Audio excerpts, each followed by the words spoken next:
વર્ણિવેશરમણીય દર્શનમ મંદહાસરુચિરાનનાંબુજમ પૂજિતમ સુરુનરોત્તમૈર્મુદા ધર્મનંદનમહં વિચિંતયે. અસતોમાં ષટ્ગમય તમસોમાં જ્યોતિર્ગમય મૃત્યુર્મા અમૃતમ ગમય. ઓમ શાંતિ શાંતિ શાંતિ. અસ્મદ્ગુરુ સમારંભામ નાથયામૂન મધ્યમામ લક્ષ્મી વલ્લભ પર્યંતામ વંદે ગુરુ પરંપરા. આજની જ્ઞાન સભાની અંદર પધારનારા બધા જ ભગવદ ભક્તોને વેદાંતાચાર્ય, પુરાણ ઇતિહાસાચાર્ય, એમ.એ. ફિલોસોફી શાસ્ત્રી રાકેશભાઈના હેતપૂર્વક જય સ્વામિનારાયણ. ભક્તો, આજની આ જ્ઞાન સભાની અંદર આપણે બધા વેદ વિરુદ્ધ જો ભગવાન બોલતા હોય તો એના વચનો માન્ય નથી, તો કોઈ સ્વામીના વચન કેવી રીતે માન્ય રાખવા, આ વિષય પર થોડી વાત શ્રવણ કરશું તો બધા જ શ્રોતાગણો ધ્યાનપૂર્વક આ પ્રવચન શ્રવણ કરે અને એને આત્મસાત કરી દે. સર્વપ્રથમ આસ્તિક કોને કહેવાય અને નાસ્તિક કોને કહેવાય એના પર આપણે વિચાર કરીએ. તો મહર્ષિ પાણીની અષ્ટાધ્યાય 4:4-60 કહે છે કે અસ્તિ નાસ્તિ ડિષ્ટમ મતિહિ, અર્થાત કે અસ્તિ એટલે છે અને ડિષ્ટમ એટલે ભાગ્ય, પરલોક, ઈશ્વર. જે મનુષ્ય ભાગ્ય પર વિશ્વાસ રાખતો હોય, પરલોક અને ઈશ્વરના અસ્તિત્વ પર વિશ્વાસ રાખતો હોય તેને આસ્તિક કહેવાય છે. અને નાસ્તિકિસ્તમ એટલે કે જે મનુષ્ય ભાગ્ય પર વિશ્વાસ નથી રાખતો, પરલોક પર વિશ્વાસ નથી રાખતો અને ઈશ્વરના અસ્તિત્વ પર જે શંકાશીલ છે એને નાસ્તિક કહેવામાં આવે છે. આ પ્રમાણે મહર્ષિ પાણીની અષ્ટાધ્યાયમાં આસ્તિક અને નાસ્તિકની વ્યાખ્યા આપે છે. તો મનુ મહારાજ મનુસ્મૃતિના 2 અધ્યાયના 9મા શ્લોકમાં નાસ્તિકની વ્યાખ્યા આપતા કહે છે કે નાસ્તિકો વેદ નિંદક, અર્થાત કે જે વેદની નિંદા કરે તેને નાસ્તિક કહેવાય છે. મહર્ષિ પાણિનીએ જે આસ્તિક અને નાસ્તિકની વ્યાખ્યા આપી છે એ અતિ વ્યાપ્તિ દોષથી દૂષિત થઈ જાય છે. કારણ કે બુદ્ધ અને જૈન પણ પરલોકને માને છે તથા ભાગ્યને પણ એ લોકો માને છે. કેવલ ઈશ્વર તત્વ વિશે એ લોકો સંશયાગ્રસ્ત છે. પણ જૈન અને બુદ્ધ લોકો વેદને માનતા નથી. જ્યારે મનુ મહારાજ કહે છે કે જે વેદની નિંદા કરે એ જ વાસ્તવની અંદર નાસ્તિક છે. આ ઉપરાંત વેદની સાથે ધર્મશાસ્ત્ર છે, ઇતિહાસ પુરાણ છે ઇત્યાદિકની જે નિંદા કરનારો હોય, એની અંદર આવતા ઈશ્વરના ચરિત્ર પર જે સંશયાગ્રસ્ત હોય એ બધા જ નાસ્તિકની શ્રેણીમાં આવે છે. આ સંબંધમાં બુદ્ધ ભગવાન દ્રષ્ટાંત રૂપ છે. ઇતિહાસ અને પુરાણમાં બુદ્ધ ભગવાનનું ચરિત્ર આવે છે. મુદ્ગલ પુરાણની અંદર કથા આવે છે કે જ્યારે શ્રીમદ નારાયણ ભગવાન બુદ્ધા અવતાર ધારણ કરવાના હતા ત્યારે નૃનાટ્ય ધારણ કરતા ગણપતિ મહારાજની સ્તુતિ કરે છે. અને ગણપતિ મહારાજ પ્રગટ થઈ ભગવાનને કહે છે કે પ્રભુ, આપે અમને શા માટે બોલાવ્યા? ત્યારે નરનાટ્ય કરતા ભગવાન કહે છે કે હે ગણપતિ, હવે અમે બુદ્ધા અવતાર ધારણ કરીને ધરાતલ પર જવાના છે અને અમારા આ અવતારની અંદર અમે વેદોનો બહિષ્કાર કરવાના છે, વેદોની નિંદા કરવાના છે. તો એનાથી થતા દોષો મને ક્યારેય પણ સ્પર્શ ન કરે. અર્થાત કે હું વેદ નિંદા કરું તો એ પાપથી હું ક્યારેય પણ લિપ્ત ન થઉં. શ્રીમદ નારાયણ ભગવાનની વાત સાંભળી ગણપતિ મહારાજ બોલ્યા કે પ્રભુ, આપ તો સર્વેશ્વર છો, છતાં પણ મારી પાસે વરદાન માંગો છો તો હું તમને એ વરદાન આપું છું કે તમે વેદોની નિંદા કરશો છતાં પણ પાપથી ક્યારેય પણ લિપ્ત થશો. આ પ્રમાણે ગણપતિ મહારાજે કહ્યું અને ત્યારબાદ શ્રીમદ નારાયણ ભગવાન ધરાતલ પર બુદ્ધા અવતાર ધારણ કરે છે. બુદ્ધા અવતાર ધારણ કરવાનું પ્રયોજન હતું અસુરોને મોહિત કરવા. અત્યાર સુધીમાં બુદ્ધના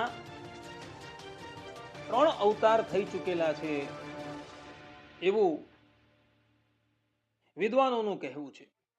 પરંતુ અત્યારના એક મહાન પંડિત, ઝારખંડ નિવાસી ભગવદાનંદ ગુરુ, જેને બધા નિગ્રાચાર્યજીના નામથી ઓળખે છે, એઓએ પોતાના ગ્રંથની અંદર એવું પ્રતિપાદન કરેલું છે કે બુદ્ધના અવતાર 3 વખત નહીં પરંતુ 21 વખત થઈ ગયા છે.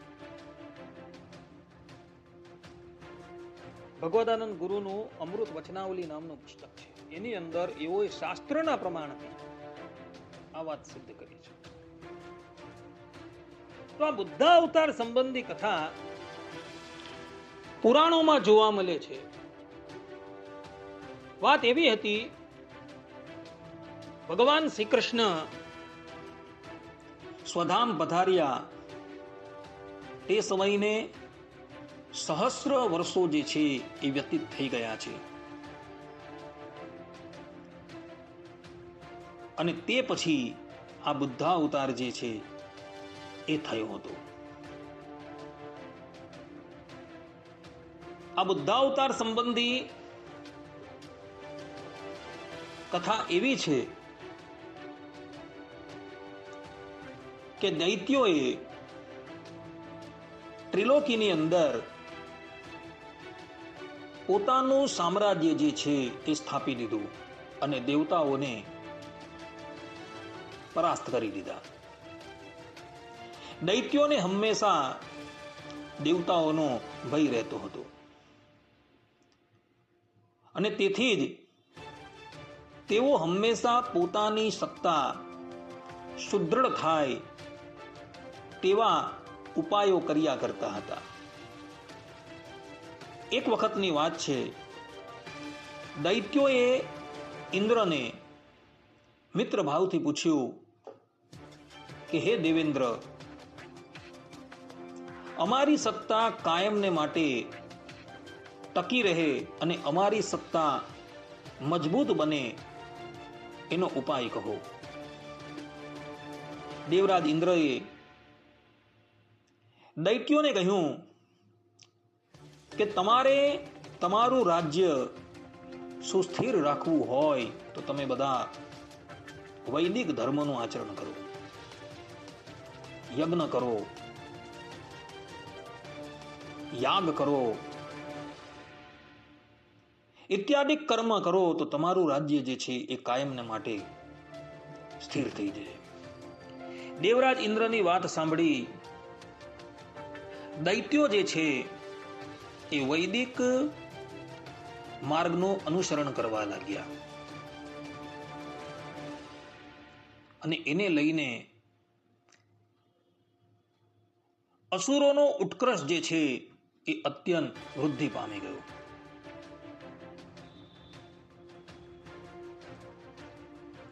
તે પછી આ દૈત્યો જે છે એ નિર્ભય થઈ ગયા અને નિર્ભય થયેલા દૈત્યો રાજ સત્તાના મદમાં ગર્વિષ્ઠ બન્યા અને સ્વચ્છંદી બની ગયા. તેઓએ અંતરિક્ષની અંદર યથેષ્ટ ચાલી શકે એવા મોટા મોટા નગર તૈયાર કરાવ્યા અને નગરોમાં રહી એ દૈત્યો જે છે એ પોતાની સ્વાભાવિક વૃત્તિ પ્રમાણે લોકોને દુઃખ આપવા માંડ્યા અને એ લોકોના આતંકથી સંપૂર્ણ ત્રિલોકી જે છે એ ત્રાહિમામ પોકારી ગઈ. એટલે બધા જ દેવતાઓ જે છે એ ભગવાન વિષ્ણુના શરણમાં ગયા અને ભગવાન વિષ્ણુને પ્રાર્થના કરે છે કે હે પ્રભુ, કૃપા કરીને તમે આ દૈત્યો થકી અમારી રક્ષા કરો. દેવતાઓની પ્રાર્થના સાંભળી ભગવાન શ્રીમન નારાયણ દેવતાઓની સન્મુખ પ્રગટ થાય છે અને તેઓને કહ્યું કે હે દેવો, તમે કોઈ પણ જાતનો ભય ન રાખો.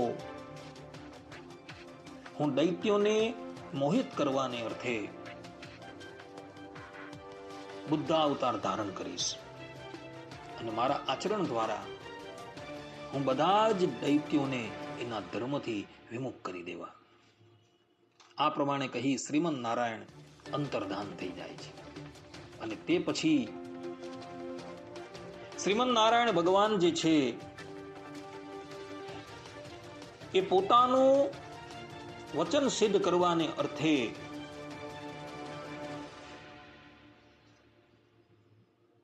બિહાર પ્રાંતની અંદર આવેલા ગયા ક્ષેત્રની અંદર કિકટ નામનું એક સ્થાન છે.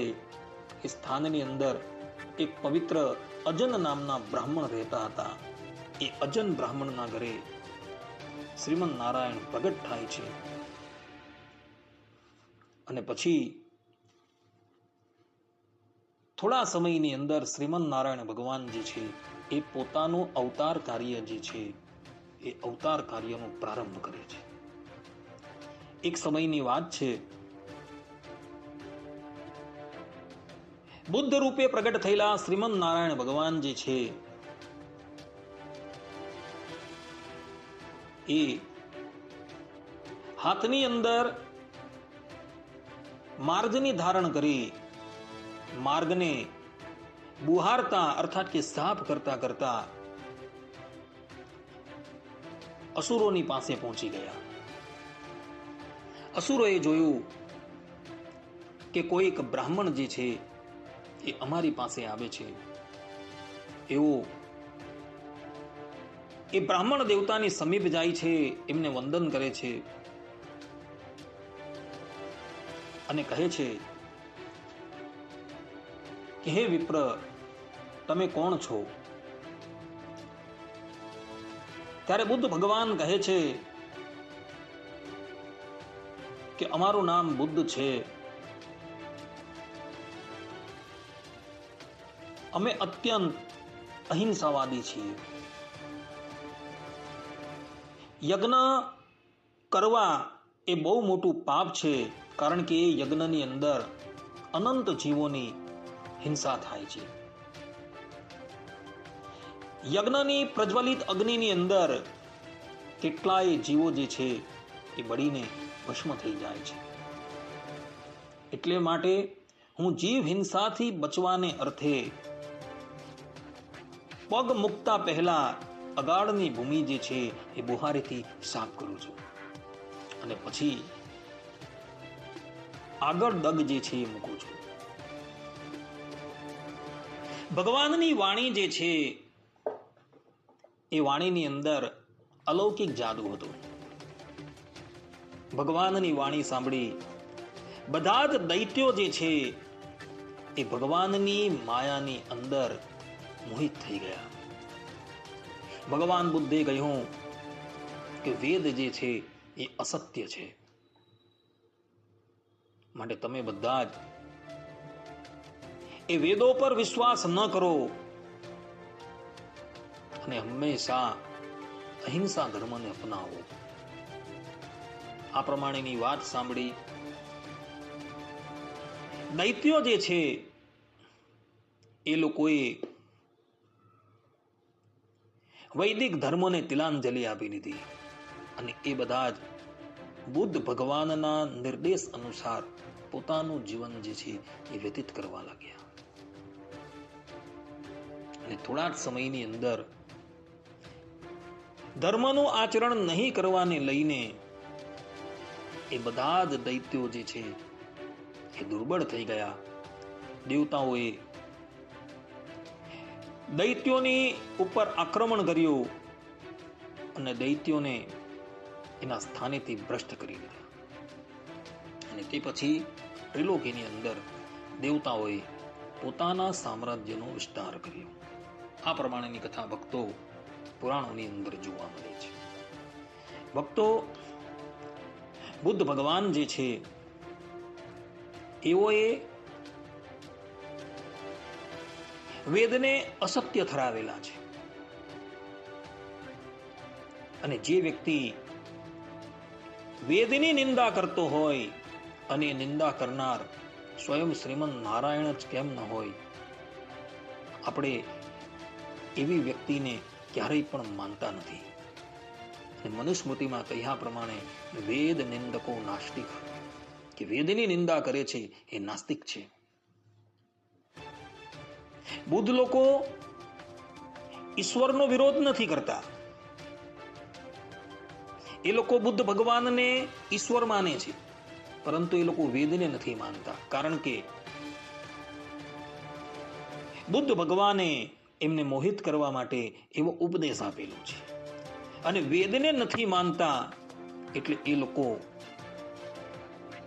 નાસ્તિક કહેવાય છે. કારણ કે મનુસ્મૃતિમાં કહ્યા પ્રમાણે વેદ નિંદકો નાસ્તિક, કે જે વેદની નિંદા કરે છે એ નાસ્તિક છે. શ્રીમન નારાયણ ભગવાને આ બુદ્ધા અવતારની અંદર વેદની નિંદા કરી છે, અને સનાતન ધર્મીઓ જે છે એ વેદની અંદર એટલી આસ્થા ધરાવે છે કે વેદની નિંદા કરનાર જો શ્રીમન નારાયણ હોય તો એ શ્રીમન નારાયણ પણ અમને માન્ય નથી. અને એટલે માટે સનાતન ધર્મીઓ ક્યારેય પણ વેદની નિંદા કરનારા બુદ્ધ ભગવાનની પ્રતિમાઓ પધરાવતા નથી. એમની અવતાર તિથિ ક્યારેય પણ મનાવતા નથી. એમની જન્મ જયંતિ ક્યારેય પણ મનાવતા નથી. એનું કારણ આયરું આ છે. બુદ્ધાવતાર ભગવાનના 24 અવતારમાંથી એક અવતાર છે. છતાં પણ કોઈ પણ સનાતન ધર્મી, કોઈ પણ સનાતન ધર્મનો અનુયાયી અથવા તો કોઈ પણ સંપ્રદાયના અનુયાયીઓ બુદ્ધ ભગવાનની પ્રતિમા જે છે એ પધરાવતા નથી, અને બુદ્ધ ભગવાનના ઉપદેશને ક્યારેય પણ માન્યતા આપતા નથી.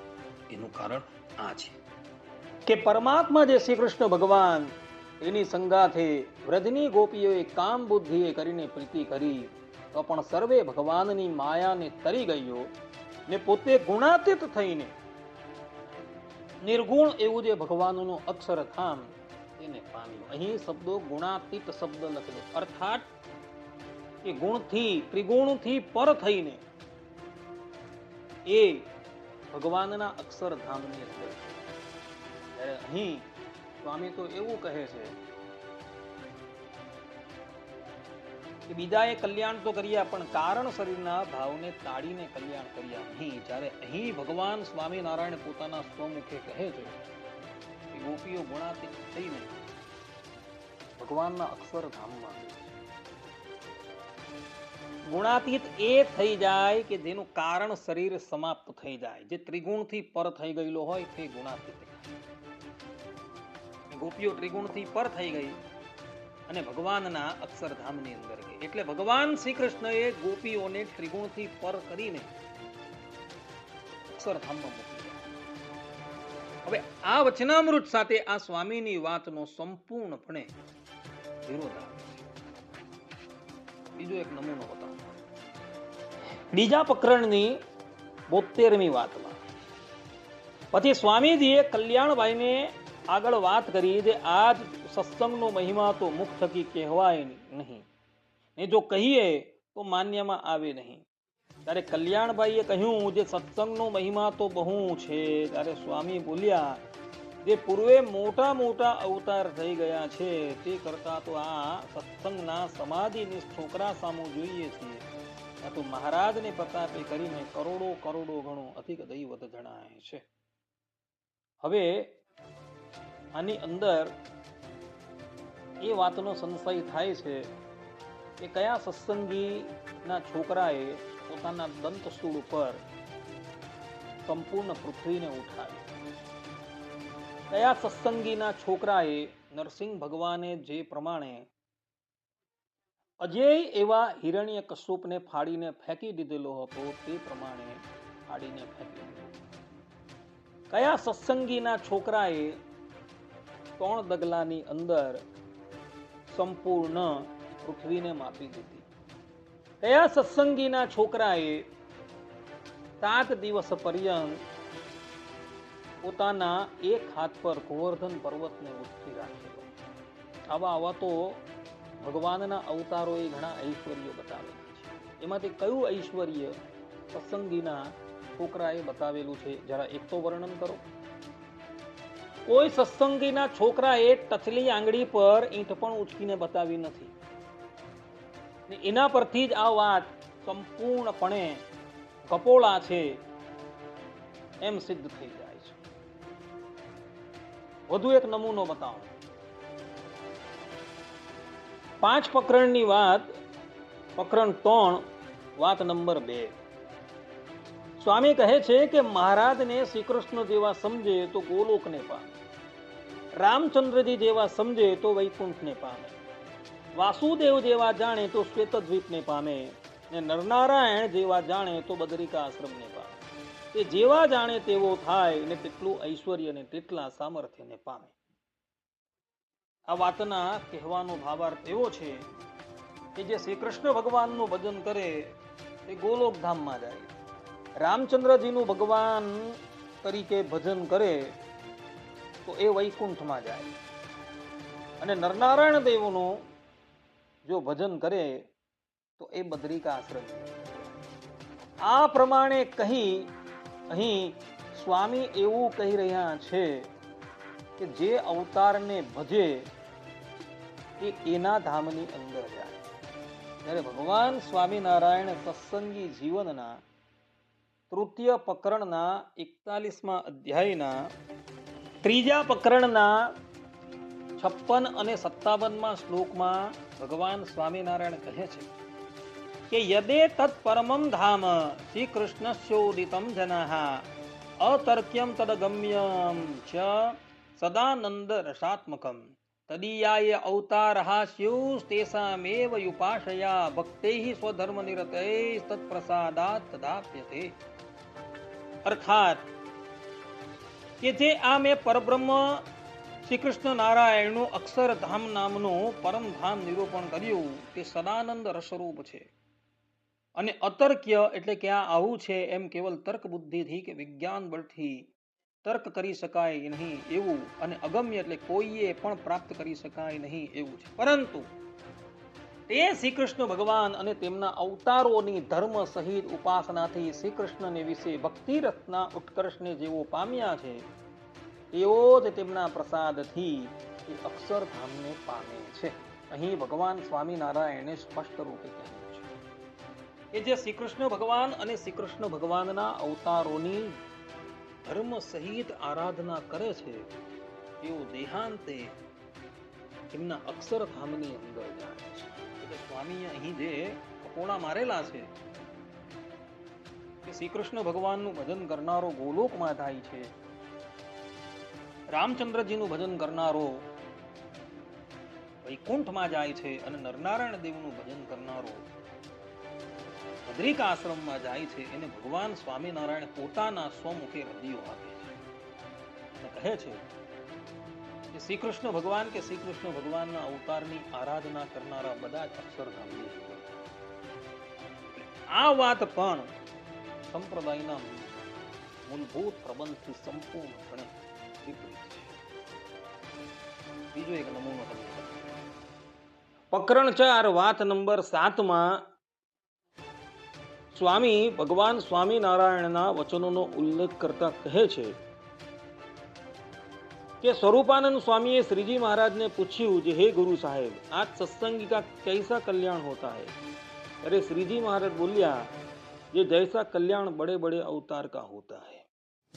હવે આ પ્રમાણે જે આ વાત કરી છે એ ભગવાન સ્વામિનારાયણના જ વચનામૃતથી સંપૂર્ણપણે વિરુદ્ધ. ભગવાન સ્વામિનારાયણે ક્યારેય પણ આવી વાત કરી જ નથી, અને આવી વાત કરી હોય તો મૂળભૂત ગ્રંથોની અંદર એ લિપિબદ્ધ થઈ હોય, પરંતુ મૂળભૂત ગ્રંથોની અંદર તો કંઈક બીજી જ વાત લિપિબદ્ધ થયેલી છે.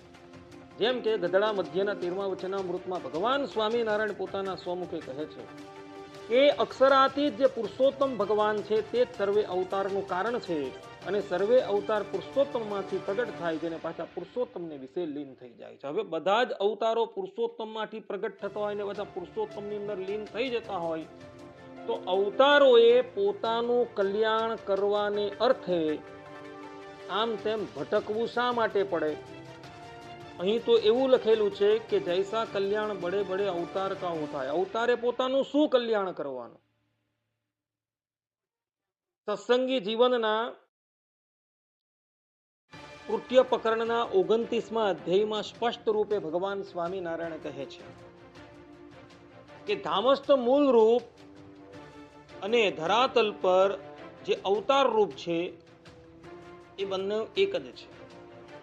અને મધ્યના 13મા વચનામૃતમાં ભગવાન સ્વામિનારાયણ કહે છે કે બધા જ અવતારો અક્ષરાતીત જે મૂળ સ્વરૂપ તેમાંથી પ્રગટ થાય છે અને કાર્ય પૂર્ણ કરી એમાં લીન થઈ જાય છે. તો એ અવતારો ભગવાન શ્રી હરિથી અભિન્ન છે અને પોતાનું કાર્ય પૂર્ણ કરી પોતાના મૂળ સ્વરૂપમાં લીન થઈ ગયા. તો એણે પોતાનું કલ્યાણ કેવી રીતના કરવાનું? એટલે આ વાત પણ ભગવાન સ્વામિનારાયણના વચનામૃતથી સંપૂર્ણપણે વિપરીત હોવાથી એ ક્યારેય પણ માનવા જોગ થતી જ નથી. બીજો એક નમૂનો બતાવો. 5મા પ્રકરણની 16મી વાત, જેમાં સ્વામી કહે છે કે મોટા અવતારે પણ કજિયા કર્યા છે. મોટા અવતાર એટલે કયા? રામ છે, કૃષ્ણ છે, એ લોકોએ પણ કજિયા કરેલા છે. ભગવાનની એ દિવ્ય લીલા, દિવ્ય ચરિત્રને અહીં સ્વામીજીએ કજિયા કરેલા છે. ભગવાન સ્વામિનારાયણ ગધડા મધ્યના 53મા વચનામૃતમાં કહે છે કે જેના મહિમાને નેતિ નેતિ કહે છે, માટે એવા જે પરમેશ્વર તેના ચરિત્રને વિશે ને તે ભગવાનની જે સમજણ એને વિશે જે દોષ દેખે છે તેને વિમુખ ને અધર્મી જાણવો અને સર્વે મૂર્ખોનો રાજા જાણવો. આ પ્રમાણે ભગવાન સ્વામિનારાયણે અહીં વચનામૃતમાં એવું કહેલું છે કે જે ભગવાનના ચરિત્રની અંદર દોષ જુએ એ દોષ જોનારાને વિમુખ જાણવો, અધર્મી જાણવો અને મૂર્ખોનો રાજા જાણવો. તો આ પ્રમાણેની વાત કરનારા, આ પ્રમાણે ભગવાન શ્રી હરિની દિવ્ય લીલાઓ પર આક્ષેપ કરનારા ભૂસ્વામીને આપણે કેવા જાણવા? એ શ્રોતાગણો નક્કી કરે. શું ગુણાતીતાનંદ સ્વામી આવી વાત કરે? ક્યારેય પણ ન કરે. એટલે એના નામ પર કોઈક અભણ અજ્ઞાનીએ આ વાત કરેલી છે એવું દેખાય આવે છે. બીજો એક નમૂનો બતાવો. પ્રકરણ 5 વાત નંબર 21, જ્યાં સ્વામી કહે છે કે જે બીજા ધામને ને અક્ષરધામને તથા બીજા અવતારને મહારાજને એક સરખા કહે તેને પંચ મહાપાપથી પણ વધુ પાપી જાણવા અને એનો સંગ ન કરવો, એ વંચાવીને તેને પાછો પાડ્યો. આ પ્રમાણે અહીં તો આ ગુણાતીતાનંદ સ્વામીની વાતોની અંદર એવું કહેલું છે કે જે પણ કોઈ વ્યક્તિ બીજા અવતાર સાથે ભગવાન શ્રી હરિને અભિન્ન જાણે અને ગોલોક ધામ, વૈકુંઠ ધામ અને અક્ષરધામને એક જાણે, એ બધા જ પંચ મહાપાપથી પણ વધુ મોટા પાપી જાણી લેવા. એટલે સતાનંદ સ્વામી છે, નિત્યાનંદ સ્વામી છે, નિષ્કુળાનંદ સ્વામી છે, બિહારીલાલજી મહારાજ છે, રઘુવીરજી મહારાજ છે, ભગવત પ્રસાદજી મહારાજ છે, અખંડાનંદ બ્રહ્મચારી છે, તથા બ્રહ્માનંદ સ્વામી, મુક્તાનંદ સ્વામી, આધારાનંદ સ્વામી, જેઓએ પોતાના ગ્રંથોમાં રામકૃષ્ણાદિક અવતાર સાથે ભગવાન શ્રી હરિની અભિન્નતા પ્રતિપાદન કરી અને ગોલોક ધામ, વૈકુંઠ ધામ અને અક્ષરધામને એક કહ્યું, એ બધા જ ગુણાતીતાનંદ સ્વામીની દ્રષ્ટિમાં પંચ મહાપાપથી પણ મોટા પાપી થઈ ગયા. સત્સંગી જીવનના પહેલા પ્રકરણના પહેલા અધ્યાયના પહેલા શ્લોકમાં શ્રી કૃષ્ણાય નમસ્તસ્મૈ યહ સાક્ષાત ધર્મનંદન, અર્થાત કે શ્રી કૃષ્ણ ભગવાનને નમસ્કાર કરીએ છીએ તે કોણ છે? તો એ સાક્ષાત ધર્મનંદન હરિકૃષ્ણ મહારાજ છે, એવું સતાનંદ સ્વામી કહે છે. તે જ પ્રમાણે 1:37 શ્લોકમાં, 1:39 2 થી 3 શ્લોકમાં 2:17-12 2:31-25-26 3:43-31 4:22-27 તથા 4:32-40 સતાનંદ સ્વામીએ રામકૃષ્ણાદિક અવતાર સાથે શ્રી હરિની અભિન્નતા પ્રતિપાદન કરેલું છે. તથા તૃતીય પ્રકરણના 41મા અધ્યાયમાં ગોલોકધામ, વૈકુંઠધામ અને અક્ષરધામને એક જ કહેલા છે. કેવલ નામ માત્રથી જ એ ભિન્ન છે એવું કહેલું છે. એટલે ગુણાતીતાનંદ સ્વામીની દ્રષ્ટિમાં સતાનંદ સ્વામી પંચ મહાપાપથી પણ મોટા પાપી થઈ ગયા. ભક્ત ચિંતામણી 1:14, 7:50-52, 8:6-8, 15મા પ્રકરણની 5-8 ચોપાઈ, 16મા પ્રકરણની 34-37 ચોપાઈ, 26મા પ્રકરણની 8-12 ચોપાઈ, 31મા પ્રકરણની 36-39 ચોપાઈમાં નિષ્કુળાનંદ સ્વામી રામકૃષ્ણાદિક અવતાર સાથે ભગવાન શ્રી હરિની અભિન્નતા પ્રતિપાદન કરે છે. તથા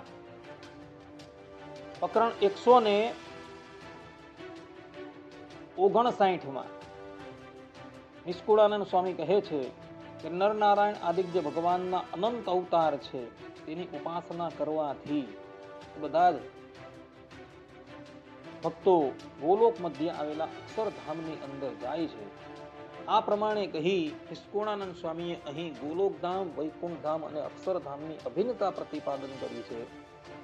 તો ગુણાતીતાનંદ સ્વામીની દ્રષ્ટિમાં નિષ્કુળાનંદ સ્વામી પંચ મહાપાપથી પણ મોટા પાપી થઈ ગયા. વચનામૃતના ઉपोद्घाटમાં ગધડા મધ્યના 64મા વચનામૃતમાં, પંચાળાના 6ઠ્ઠા અને 7મા વચનામૃતમાં, વડતાલના 18મા વચનામૃતમાં મુક્તાનંદ સ્વામી, ગોપાળાનંદ સ્વામી, નિત્યાનંદ સ્વામી અને સુકાનંદ સ્વામીએ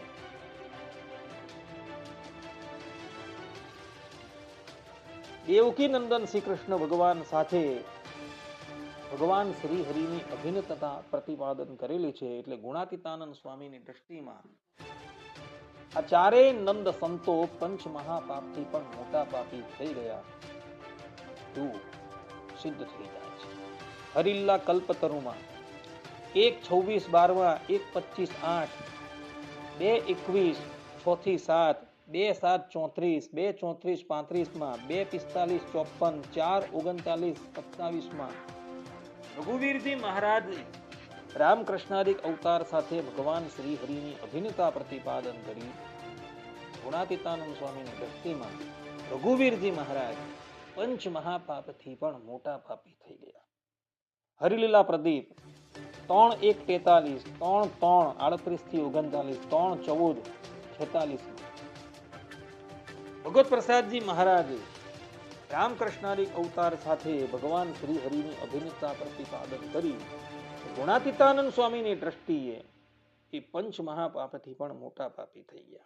હરિચરિત્ર એના રચયિતા છે અખંડાનંદ બ્રહ્મચારી. એઓએ 1:10-17, 2:9-40, 2:5-3, 2:9-35, 2:30-34, 3:28-25, 4:13-81, 4:20-44, 4:40-23, 4:53-26 શ્રી કૃષ્ણ અવતાર સાથે શ્રી હરિની અભિન્નતા પ્રતિપાદન કરી.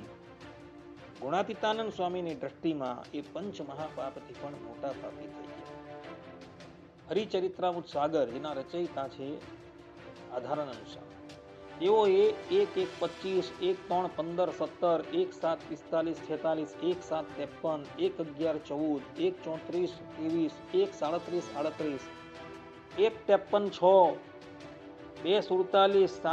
4:28, 3:48, 5:25, 3:6, 6:39, 12-13, 7:11, 9:12, 37-38, 10:12, 10:37-24, 13:33-40 રામકૃષ્ણાદિક અવતાર સાથે શ્રી હરિની અભિન્નતા પ્રતિપાદન કરી. એટલે આધારાનંદ સ્વામીની દ્રષ્ટિમાં બધા જ અવતારો અને ભગવાન શ્રી હરિ એક જ તત્વ છે. આ પ્રમાણે આધારાનંદ સ્વામીએ હરિચરિત્રામૃત સાગરમાં પ્રતિપાદન કર્યું. ગુણાતીતાનંદ સ્વામીની વાત 5મા પ્રકરણની 21મી વાત પ્રમાણે આધારાનંદ સ્વામી પંચ મહાપાપથી પણ મોટા પાપી થઈ ગયા એવું સિદ્ધ થાય છે. તો શ્રોતાગણો વિચારો કે આ બકવાસને આપણે સત્ય માનવો કે અસત્ય? જો આ વાતને આપણે સત્ય માનીએ તો આ બધા જ નંદ સંતો પંચ મહાપાપથી પણ મોટા પાપી થઈ ગયા છે. જો આને સત્ય માનવામાં આવે તો બધા જ સંતો ગુણાતીતાનંદ સ્વામીની વાત પ્રમાણે પંચ મહાપાપથી પણ મોટા પાપી સિદ્ધ થાય છે. પરંતુ એ સંતો પંચ મહાપાપથી પણ મોટા પાપી નથી. આવું કહેનારા જે છે ને એ જ વાસ્તવની અંદર પંચ મહાપાપથી પણ મોટા પાપી છે. હવે આ વાતને આપણે સત્ય માનીએ તો આપણો સંપૂર્ણ સંપ્રદાય જે છે એ અવૈદિક સિદ્ધ થઈ જાય છે. એટલે આ વાત સંપૂર્ણ રીતે ગલત છે, ક્યારેય પણ માનવા જોગ નથી. બીજો એક નમૂનો બતાવો. 5મા પ્રકરણની 33મી વાતમાં ત્યાં સ્વામી એવું કહે છે કે મહારાજે પ્રથમ નિત્યાનંદ સ્વામીને પોતાનું પુરુષોત્તમપણું કહેલ. એ જ્યારે સત્સંગી જીવન ગ્રંથ થયો ત્યારે ઉપાસનાનો પ્રસંગ નાખ્યો, તેમાં શ્રી કૃષ્ણની ઉપમા દેવા માંડી. ત્યારે સ્વામી કહે છે જે બાદશાહને કઈ ચાકરની ઉપમા દેવાય ન દેવાય. એવી રીતે 7 દિવસ લગી કજિયો ચાલ્યો. ત્યારે મહારાજ કહે જે એમ જ લખાય તમે શું જાણો? ને કેટલુંક ખીજાયા તો પણ ન માન્યું ને કહ્યું જે ચરિત્ર મેળવો જે મહારાજે કીધા છે તે તેણે કીધા છે. એમ કેટલુંક થયું ને એકલા કાઢ્યા ને મહારાજ પણ બીજા સાધુ ભેળા બળી ગયા તો પણ ન માન્યું. પછી મહારાજે કહ્યું જે અમારું રહસ્ય આ સાધુ જાણે છે. હવે આ પ્રમાણેનો બકવાસ આ વાતની અંદર કરેલો જોવા મળે છે. કહેવાનું તાત્પર્ય એ છે કે સત્સંગી જીવન ગ્રંથ જ્યારે સતાનંદ સ્વામી કરતા હતા ત્યારે સતાનંદ સ્વામીએ એવું લખવા માંડ્યું કે જે શ્રી કૃષ્ણ છે તે જ પ્રગટ પ્રમાણ ભગવાન શ્રી હરિ છે. એટલે નિત્યાનંદ સ્વામીએ વાંધો ઉઠાવ્યો અને 7 દિવસ લગીન કજિયો ચાલ્યો. અંતે ભગવાન શ્રી હરિ બધા જ સાધુને એક બાજુ રાખી નિત્યાનંદ સ્વામી પ્રત્યે બોલ્યા કે આ સાધુની સમજણ જે છે એ શ્રેષ્ઠ છે. કારણ કે સત્સંગી જીવનમાં મહારાજને શ્રી કૃષ્ણ જેવા તો લખાય જ નહીં, પરંતુ તમે સત્સંગી જીવનનું સૂક્ષ્મતાથી અવલોકન કરો ને તો ત્યાં પાને પાને સતાનંદ સ્વામીએ એવું લખેલું છે કે જે દેવકી નંદન શ્રી કૃષ્ણ ભગવાન છે તે ધર્મનંદન હરિકૃષ્ણ મહારાજ. સત્સંગી જીવનના પ્રારંભમાં શ્રી કૃષ્ણાય નમસ્તસ્મૈ સાક્ષાત ધર્મનંદન. આ પ્રમાણે સતાનંદ સ્વામી કહે છે કે હું શ્રી કૃષ્ણ ભગવાનને નમસ્કાર કરું છું. એ કોણ છે? એ સાક્ષાત ધર્મનંદન હરિકૃષ્ણ મહારાજ. આમ શરૂઆતની અંદર જ આ પ્રમાણે કહેલું છે. ત્યારબાદ 1:37 શ્લોકમાં 1:39 2 થી 3 શ્લોકમાં 1:38 12 થી 14 શ્લોકમાં 1:42 શ્લોકમાં 1:49 88 થી 90 શ્લોકમાં 1:59 92 શ્લોકમાં 2:5 29 શ્લોકમાં 2:6 16 થી 24 2:18 12 થી 14 2:18 21 2:23 17 18 2:17 12 2:31 25 26 2:31 28 થી 31 3:1 12 13 3:17 2 3:43 31 3:49 29 3:22 27 4:32 40 ઇત્યાદિક સ્થાનો પર સદગુરુ સતાનંદ સ્વામી એવું કહે છે કે જે દેવકી નંદન શ્રી કૃષ્ણ ભગવાન છે તે જ ધર્મનંદન હરિકૃષ્ણ મહારાજ. વધારે તો શું કહું, જે નિત્યાનંદ સ્વામી વિવાદમાં ઉતરેલા હતા તેઓએ હરિ દિગ્વિજય નામનો ગ્રંથ ભગવાન શ્રી હરિની આજ્ઞાથી બનાવેલો છે. એમાં પણ નિત્યાનંદ સ્વામીએ દરેક ઉલ્લાસે એવું કહેલું છે કે જે દેવકી નંદન શ્રી કૃષ્ણ ભગવાન છે એ જ ધર્મનંદન હરિકૃષ્ણ મહારાજ છે.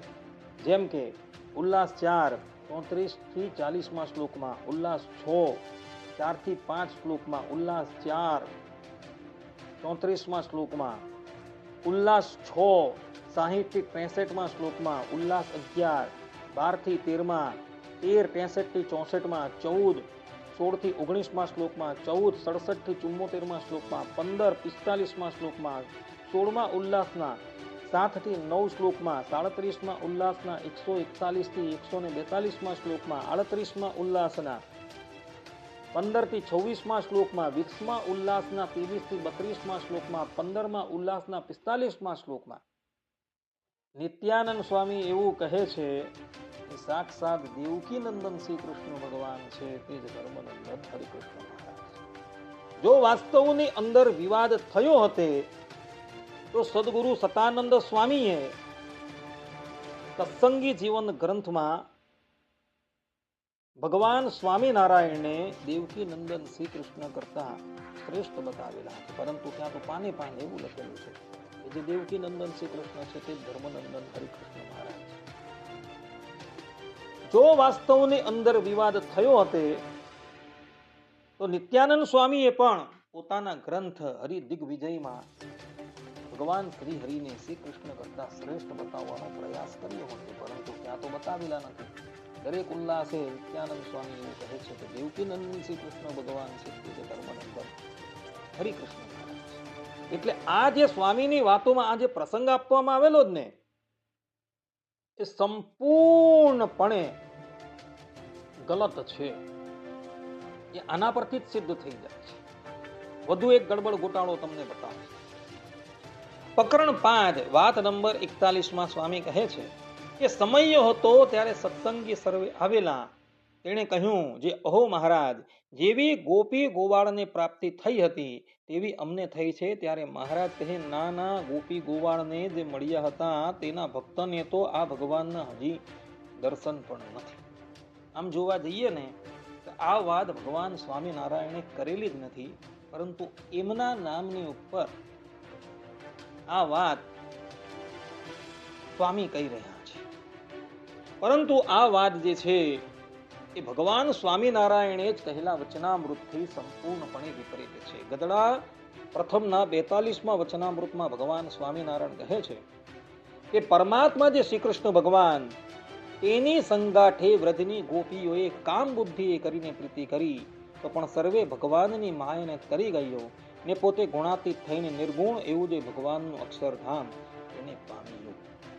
આમ જોવા જોઈએ તો ભગવાનના ધામ એક જ છે, કેવલ એ જુદા જુદા નામથી વ્યપદેશ થાય છે એવું ભગવાન સ્વામિનારાયણ સત્સંગી જીવનના તૃતીય પ્રકરણના 41મા અધ્યાયની અંદર. છતાં પણ આજકાલના કેટલાક ખૂણિયા જ્ઞાનીઓ એવું કહે છે કે ગોલોક ધામ શ્રી કૃષ્ણ ભગવાનનું છે ને અક્ષરધામ એ ભગવાન સ્વામિનારાયણ.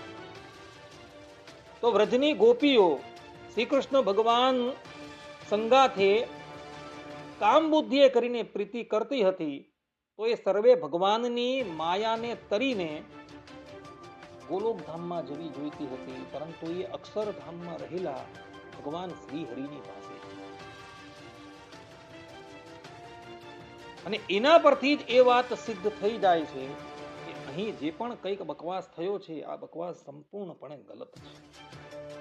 અહીં ભગવાન સ્વામિનારાયણના વચનોને મીસ લઈને સ્વામી કહી રહ્યા છે કે જેવી ગોપી ગોવાળોને પ્રાપ્તિ થઈ હતી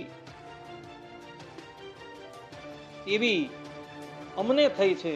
ત્યારે મહારાજ કહે, ના ના, ગોપી ગોવાળોને તો જે મળ્યા હતા તેના ભક્તને તો આ ભગવાનના હજી દર્શન પણ નથી. જો દર્શન ન હતે તો ગોપીઓ અક્ષરધામમાં શા માટે?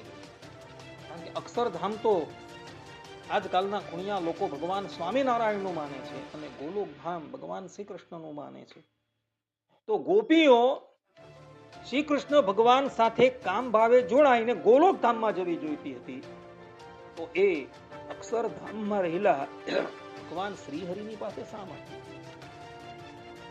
એટલે અહીં જે કહેલું છે એ વાત સંપૂર્ણપણે ગધડા પ્રથમના 42માં વચનામૃતથી વિરુદ્ધ છે. આવા તો કેટલાય ગડબડ ગોતાળા આ સ્વામીની વાતોની અંદર થયેલા. તમારી સન્મુખ તો અમે અમુક જ બતાવેલા છે. હવે તમે જ નક્કી કરો કે આવા ગડબડ ગોતાળા વાળી વાત શું માન્ય કરાય? જ્યાં વેદ વિરુદ્ધ બુદ્ધ ભગવાન બોલ્યા તો બુદ્ધના વચનો આપણે માન્ય નથી કરતા, તો પછી આ સ્વામીના વચનો આપણે કેવી રીતના માનીએ? માટે સંપ્રદાયના સિદ્ધાંતથી વિરુદ્ધ ગુણાતીતાનંદ સ્વામીની આ વાત ક્યારેય પણ માનવા યોગ્ય નથી. હવે વાત કરીએ ગોપાળાનંદ સ્વામીની વાત. તો પ્રસ્થાન ચતુષ્ટય ભાષ્યકાર અને વાદ ગ્રંથના રચયિતા સદગુરુ ગોપાળાનંદ સ્વામીના નામ ઉપર કોઈ મહામૂર્ખાએ ગોપાળાનંદ સ્વામીની વાતો નામનું એક પુસ્તક બનાવેલું છે. જે પુસ્તકની અંદર પણ એટલો બધો ગડબડ ગોટાળો છે કે જે વાતો સ્વામીના મૂળ પ્રસ્થાન ચતુષ્ટય ભાષ્યથી સંપૂર્ણપણે વિપરીત છે.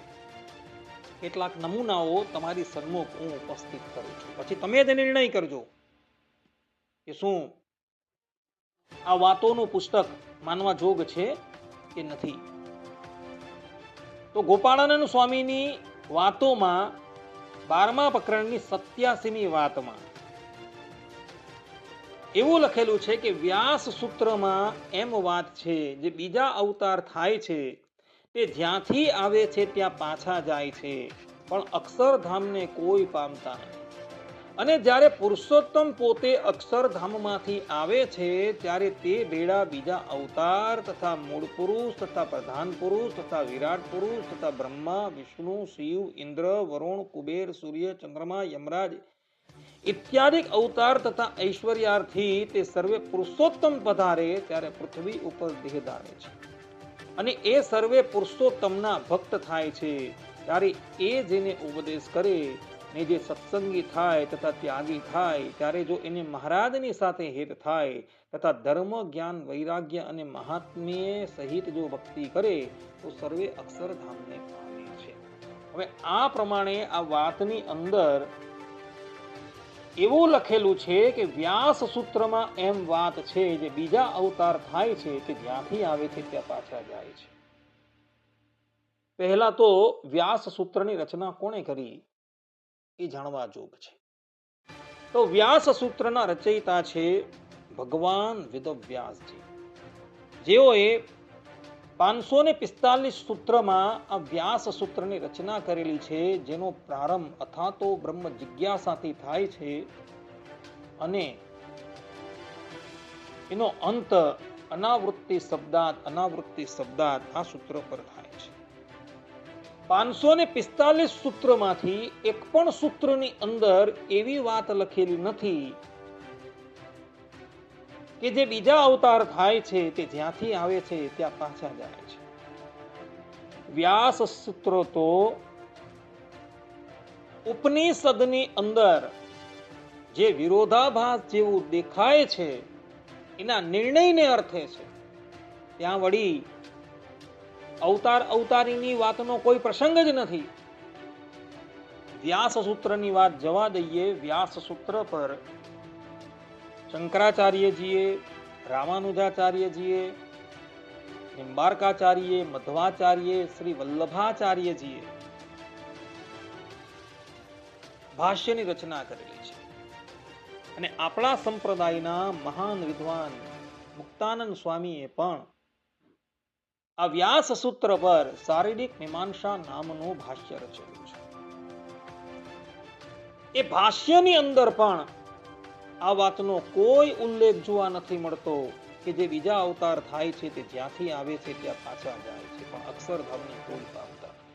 વધારે તો શું કહેવું, સદગુરુ ગોપાળાનંદ સ્વામીએ વ્યાસ સૂત્ર પર સૂત્રાર્થ દીપિકા નામની ટીકા રચેલી છે અને એ વડતાલ મંદિરથી આજથી 80 વર્ષ પહેલા છપાઈને પ્રસિદ્ધ થઈ છે. એમાં પણ આ વાતનો ઉલ્લેખ નથી કે જે બીજા અવતાર થાય છે તે જ્યાંથી આવે છે ત્યાં પાછા જાય છે, પણ અક્ષરધામને કોઈ વાત.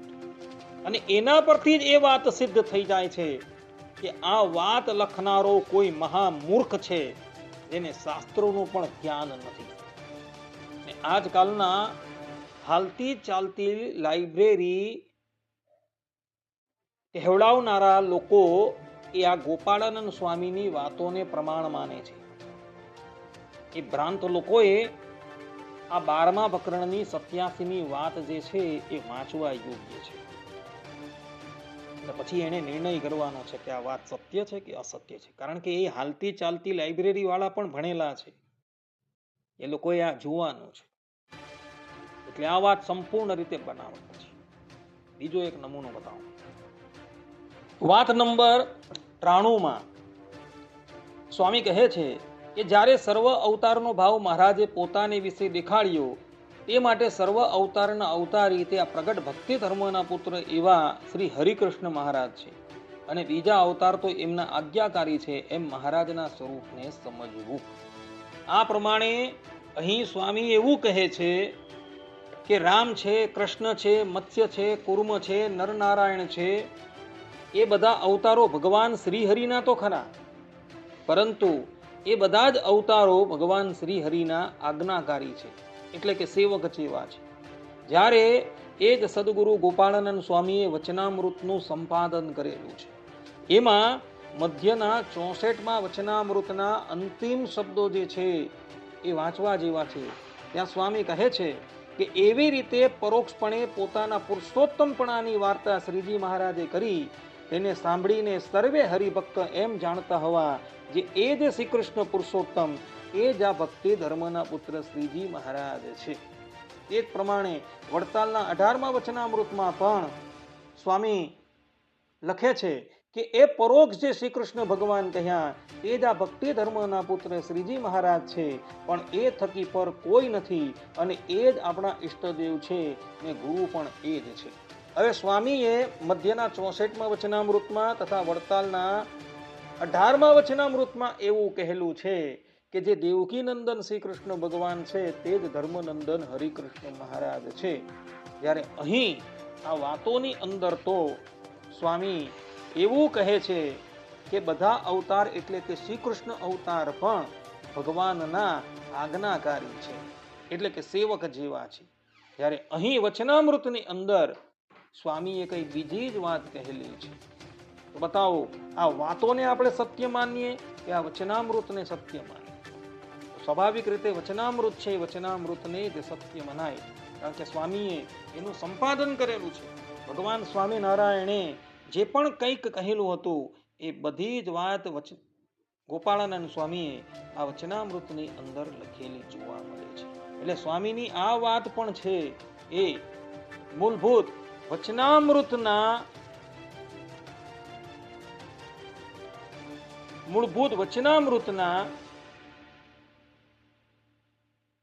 અભિપ્રાયથી સંપૂર્ણપણે વિપરીત હોવાથી કદાપી માનવા યોગ્ય થતી નથી. બીજો એક નમૂનો બતાવો. વાત નંબર 226માં સ્વામી કહે છે કે અક્ષરધામને વિશે તો એક પુરુષોત્તમની મૂર્તિ સંગાથે જ રમણ છે, ને એક પુરુષોત્તમના 2 ચરણાર વિંદરની જ ઉપાસના છે, ને બીજા ધામમાં તો 4 ચરણાર વિંદરની ઉપાસના છે. આ પ્રમાણે અહીં સ્વામી એવું કહે છે કે અક્ષરધામની અંદર કેવલ 2 ચરણની જ ઉપાસના છે, પરંતુ ત્યાં 4 ચરણની ઉપાસના નથી.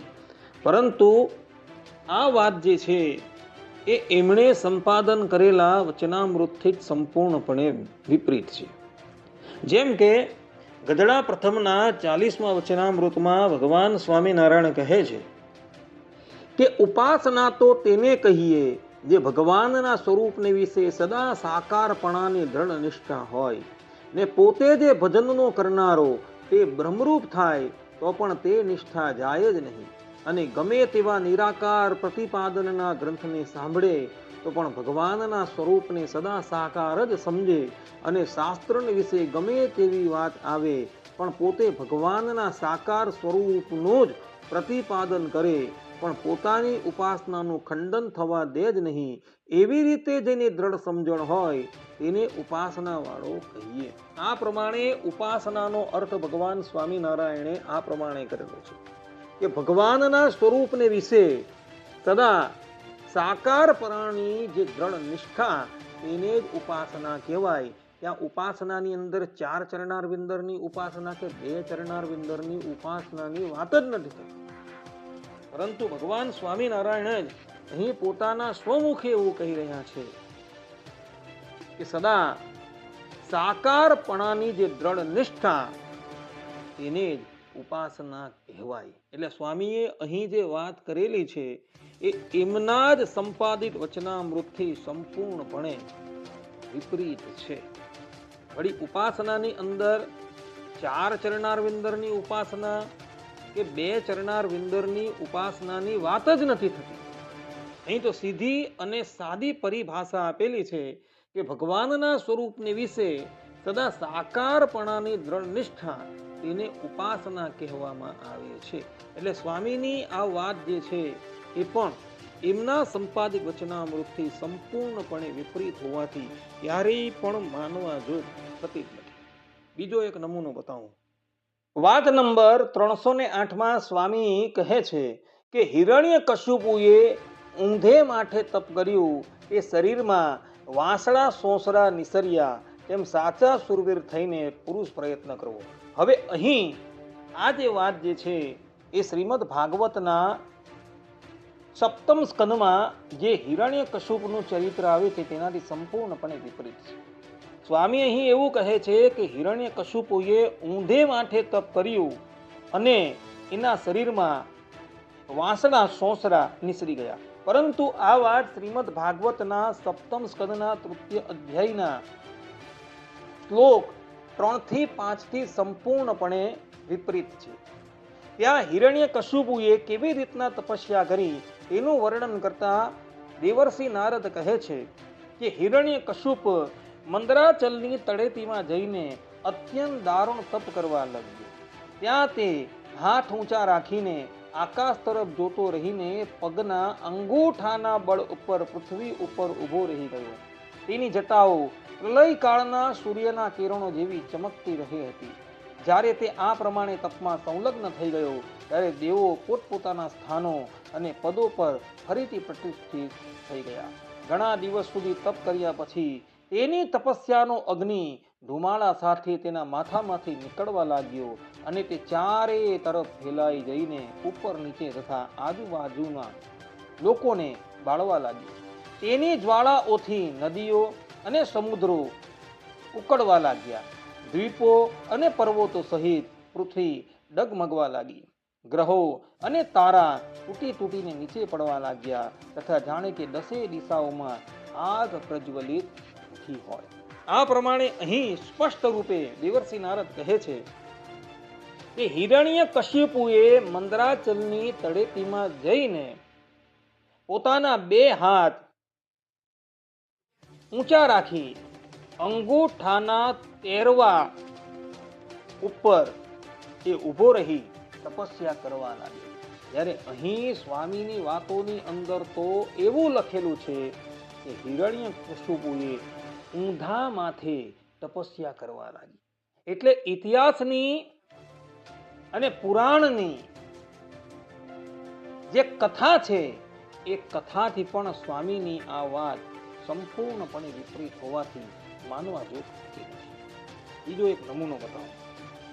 વાત નંબર 120 સ્વામી કહે છે શ્રી પુરુષોત્તમ ભગવાન જ્યારે દયાએ કરીને જીવના કલ્યાણ કરવાને અર્થે અક્ષરધામમાંથી મુક્તે સહિત પૃથ્વી ઉપર પધારે છે ત્યારે તે સર્વે મનુષ્ય દેહે હોય તેને કેવી બુદ્ધિએ કરીને ઓળખવા જે આ પુરુષોત્તમ છે ને આ મુક્ત છે?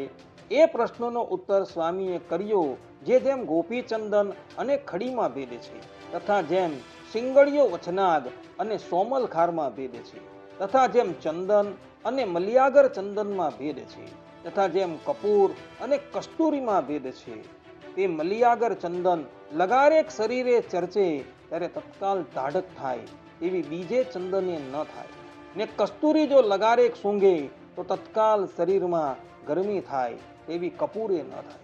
કે મુક્તમાં ને પુરુષોત્તમમાં ભેદ છે. એ ભક્તમાં જે બુદ્ધિવાળો હોય તે જાણે જે આ મુક્ત છે ને આ પુરુષોત્તમ છે, ને હવે તેને જાણવાની રીત કહીએ છીએ. જે પુરુષોત્તમ અહીં પધાર્યા હોય ત્યારે તે મનુષ્ય જેવા જણાય, પણ સહેજે જ એવો પોતાની મૂર્તિમાં ચમત્કાર હોય જે પોતાને દર્શને કરીને, સ્પર્શે કરીને તથા દ્રષ્ટિએ કરીને હજારો જીવને તત્કાલ માયા થકી મુકાવીને બ્રહ્મ મહોલમાં પહોંચાડે તથા સર્વે અવતાર પોતાની મૂર્તિને વિશે લીન થાય, પણ પોતાની મૂર્તિ કોઈ અવતારની વિશે લીન ન થાય. હવે આ પ્રમાણે અહીં સ્વામી એવું કહી રહ્યા છે કે જ્યારે પુરુષોત્તમ નારાયણ ધરાતલની ઉપર અવતાર ધારણ કરીને પધારે ત્યારે પોતાની મૂર્તિને વિશે બીજા બધા અવતારો લીન થઈ જાય, પરંતુ પોતાની મૂર્તિ કોઈ અવતારને વિશે લીન થાય નહીં. પરંતુ આ વાત જે છે એ સંપૂર્ણપણે ભૂલ ભરેલી છે. કારણ કે સંપ્રદાયના વાર્તા સાહિત્યની અંદર જુઓ,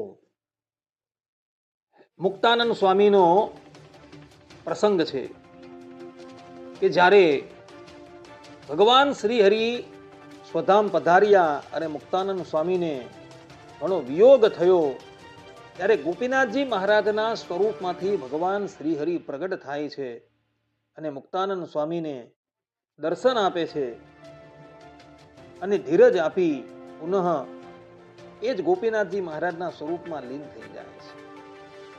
બ્રહ્માનંદ સ્વામીના જીવનનો પણ પ્રસંગ છે. બ્રહ્માનંદ સ્વામીને પણ જ્યારે ભગવાન શ્રી હરિનો અતિશય વિરહ સતાવતો હતો ત્યારે ગોપીનાથજી મહારાજના સ્વરૂપમાંથી પ્રગટ થઈને ભગવાન શ્રી હરિએ એમને દર્શન આપેલા હતા અને પુનઃ ભગવાન શ્રી હરિ એ ગોપીનાથજી મહારાજના સ્વરૂપમાં લીન થઈ ગયા હતા. એટલે અહીં ગોપાળાનંદ સ્વામીએ જે વાત કહેલી છે એ વાત સંપૂર્ણપણે વિપરીત છે.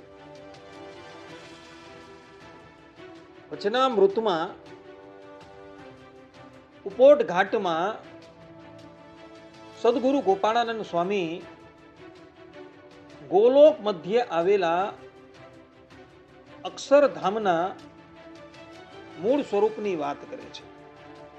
ત્યાં સ્વામી લખે છે કે શ્રી ગોલોકના મધ્યને વિશે ભગવાનનું અક્ષરધામ છે અને એ જ અક્ષરધામ તેની વિશે શ્રી કૃષ્ણ ભગવાન જે તે સદાય વિરાજમાન છે અને મધુર સ્વરે કરીને વેણુ વગાડે છે.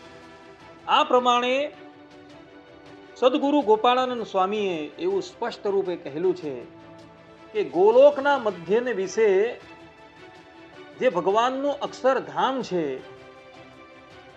ત્યાં દ્વિભુજધારી શ્રી કૃષ્ણ ભગવાન પોતે અખંડ વિરાજમાન છે અને મધુર સ્વરે કરીને વેણુ વગાડી રહ્યા છે.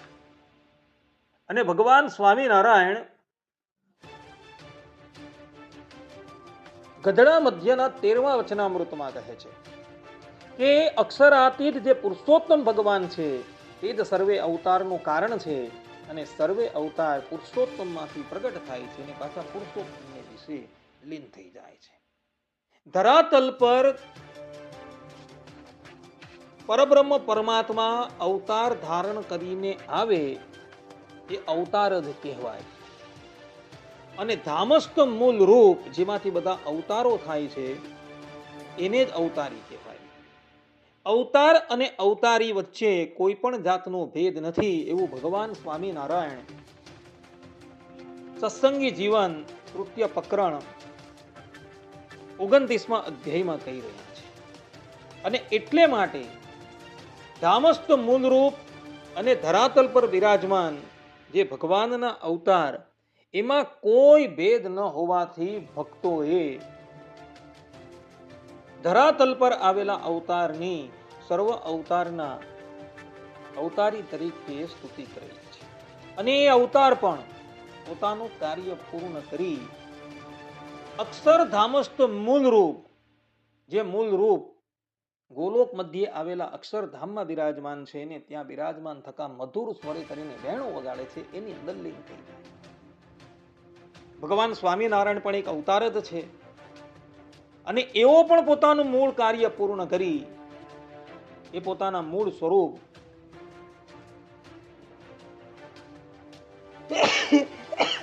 જે મધુર સ્વરે કરીને વેણુ વગાડે છે એમાં લીન થઈ ગયા. એટલે મૂળ રૂપ જે શ્રી કૃષ્ણ છે એની અંદર ભગવાન સ્વામિનારાયણ પણ લીન થઈ ગયા. એટલે ગોપાળાનંદ સ્વામીએ